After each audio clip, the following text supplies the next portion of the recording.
Social media fame Sonali Phogat की मौत पर रोजाना नए नए खुलासे हो रहे हैं। कभी तस्वीरों के जरिए, कभी पुलिस के बयानों के जरिए, कभी सोनाली के घर वालों की कही बातों के जरिए,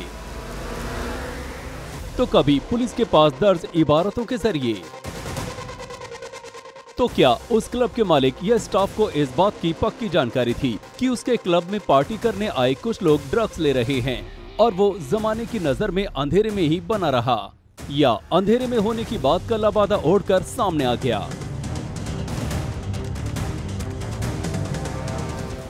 गोवा पुलिस ने कर्लिस क्लब के मालिक एडविन नुनेस और ड्रग पेडलर दत्त प्रसाद गावनकर को गिरफ्तार किया है। अब सोनाली की मौत की गुत्थी के साथ साथ गोवा पुलिस के सामने 4 किरदार आकर खड़े हो गए हैं। सोनाली फोगाट के पीए सुधीर सांगवान, सुधीर सांगवान का दोस्त सुखविंदर, कर्लिस क्लब के मालिक एडविन नुनेस, ड्रग पेडलर दत्त प्रसाद गावनकर। बताया जा रहा है कि ड्रग पेडलर ने सोनाली के साथी सुखविंदर सिंह को ड्रग्स दी थी। पुलिस ने कर्लिस क्लब के बाथरूम से ड्रग्स भी बरामद की। पुलिस का दावा है कि सोनाली फोगाट को क्लब के वॉशरूम में मेथाम्फेटामाइन ड्रग दी गई थी। उसके बाद ही सोनाली की तबीयत बिगड़ी और फिर उसकी मौत हो गई। पुलिस ने कर्लिस क्लब के मालिक एडविन नुनेस को भी गिरफ्तार कर लिया है। पुलिस की डायरी में साफ साफ एडविन नुनेस को आरोपी के तौर पर दर्ज किया गया है, जिसे शनिवार सुबह अंजुना से हिरासत में लिया गया।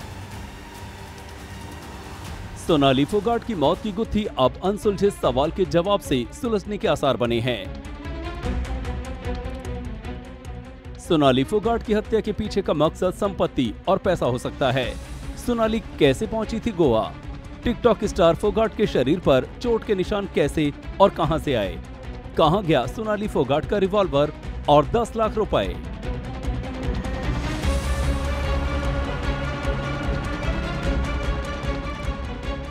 लेट नाइट पार्टीज, तेज म्यूजिक, डांस और रेव पार्टीज के लिए बदनाम गोवा का कर्लिस रेस्टोरेंट एक बार फिर गलत वजह से सुर्खियों में है।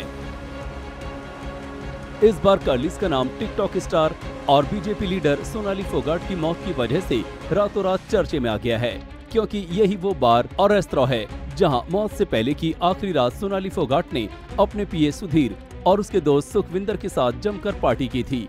और इसी पार्टी के बाद उसकी हालत कुछ इतनी खराब हुई कि अगले दिन सुबह होते होते उसकी जान ही चली गई। इस बीच सोनाली की मौत को लेकर कई नए खुलासे हुए हैं। पुलिस सूत्रों की माने तो उसके पास सोनाली केस में ड्रग्स एंगल पर सीधा सबूत है।